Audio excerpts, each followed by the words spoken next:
Former President Donald Trump is doubling down on his baseless claims surrounding the 2020 election. He touted the big lie during a rally in Arizona over the weekend. We have to hold these responsible elections. We have to hold those that are responsible for the 2020 presidential election scam. It was a scam. More is being found out and uncovered every single day, not only in Arizona, but all over the country.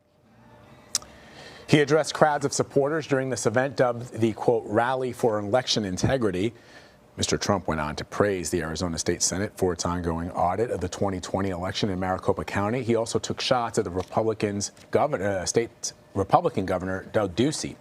His remarks come on the heel of an Associated Press investigation that identified fewer than 200 cases of potential voter fraud in the state from last year's presidential election out of more than 3 million ballots cast. The report also found only 4 of the cases have led to charges so far. That's far fewer than the 10,000-plus vote margin by which President Joe Biden narrowly beat Donald Trump in the state. Executive editor at the Tucson Weekly, Jim Nintzel, joins us now. With more. Jim, thanks so much for joining us. So before we dig into what the former president said, let me get your thoughts on his statements and the perpetuation of the big lie. Well, I think that's what we're seeing here. We have this election review going on. It's an audit, according to the Arizona State Senate, which has hired this group, cyber ninjas. They've been in the news to review the 2 million plus ballots that were cast in Maricopa County. And a couple of weeks ago, they came out with a hearing that no Democrats were invited to attend. The press couldn't ask questions, but they laid out a series of allegations that were quickly debunked by the Maricopa County officials who certified the election. A Republican-led board of supervisors in Maricopa County certified this election and has been saying that this audit is completely off base. But President Trump came to Arizona this weekend, and he repeated many of those debunked claims. And, of course, once he does that, it gives it more oxygen. And a significant number of Republicans in the state believe there was something wrong with the election. So let's dig into this Associated Press investigation. It found a little less than 200,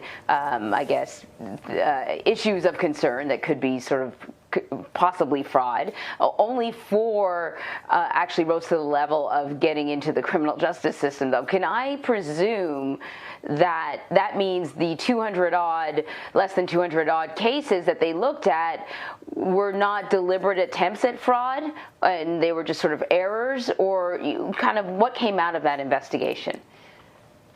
So this involves people who cast an early ballot that they received in the mail and then showed up at the polling place to vote. And, there could be a number of reasons for that. They could be elderly people who forgot that they sent in their ballot and then showed up on election day. It could be people who sent their ballot in at the last minute, were concerned it wouldn't be counted, so they went down and voted on election day. And you even had President Trump saying, hey, vote by mail and then show up on election day. So it could have been some of his supporters. But, yeah, as you said, we haven't seen a lot of criminal complaints arising out of this. There was a woman in Scottsdale who is accused of casting a ballot for her dead mother as well as for herself because her mother died before the early ballots were sent out, and then a ballot was voted on her behalf. But for the most part, this is, as you said, as the AP reported, fewer than 200 cases involving this sort of chicanery. Now, the audit is saying that the Maricopa County allowed people to vote who shouldn't have been allowed to vote. They're saying that there were early ballots cast that there's no record for, but Maricopa County does have records for these things. They're saying that the ballots should have been folded, and if they weren't folded, they were illegitimate. But if you're casting your ballot at one of the voting centers, you're not folding it up to send it through the mail. So the allegations are out there, but there's not a lot to actually support that. Right. 182 cases of potential voter fraud found there. The results confirmed by hand recount in several counties, including Maricopa. And so, but then you've got the president, the former president, saying it was a scam. More is being found out and uncovered every single day, not only in Arizona, but all over the country. But that's not true. It's not true. And there's the Maricopa County Board of Supervisors, again, has just said, we're not even going to cooperate with this audit anymore because, they've been accused of deleting databases. Again, not true. Accused of allowing all kinds. And the question has to come up, why would all these people working in elections work so hard to somehow rig an election on behalf of Joe Biden or Mark Kelly, the Democrat who won the U.S. Senate? You'd need a massive conspiracy among all these election workers, and there's just no motivation to do that. And that's why you're seeing the Republicans who are actually involved in the election coming out and saying, no, none of this is true. The election was on the up and up. So in a statement, the former president called out Republican State Senator Paul Boyer, accusing him of trying to hold up the audit. Is there any evidence that suggests that he, in fact, was trying to do that?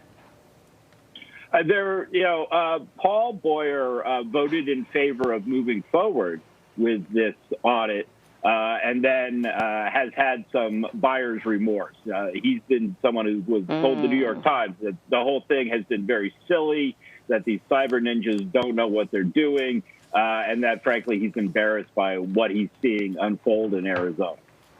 And so as a result, President Trump has, turned his guns on him, just as he did on Governor Doug Ducey. He's done the same thing to Attorney General Mark Brnovich out here, who actually is seeking the Democratic nomination, or the Republican nomination, to challenge Mark Kelly in that U.S. Senate race next year. And I think Mark Brnovich now has some real problems on his hands because the base of the party is turning against him as a result of President Trump's attacks upon him. Real quick before we let you go, Republican state lawmakers have used Mr. Trump's unsubstantiated claims to justify the Maricopa County ballot audit and to try and pass legislation that makes it harder to vote by mail. Explain to our viewers how restrictive these measures are that they're trying to implement. The Arizona legislature wrapped up work last month at the beginning of June, so a lot of these bills didn't pass, but there were a number of them out there. There was one that would basically allow the Arizona legislature to overrule the vote of the people in Arizona and choose their own choose the electoral votes for Arizona, no matter what the voters did. That was defeated. There was one that would require you to include some kind of paperwork when you return your early ballot, which, of course, is a way of disqualifying early ballot voters who don't include that. That also failed. What they ended up doing is passing a law that allows you to, that requires actually county recorders to kick people off the early ballot list if they don't vote in enough elections in between each presidential election.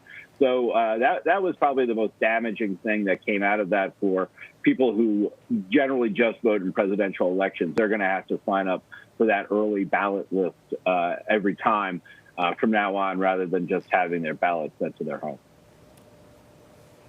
Jim Nintzel, thank you so much. Always a pleasure. Thank you, guys.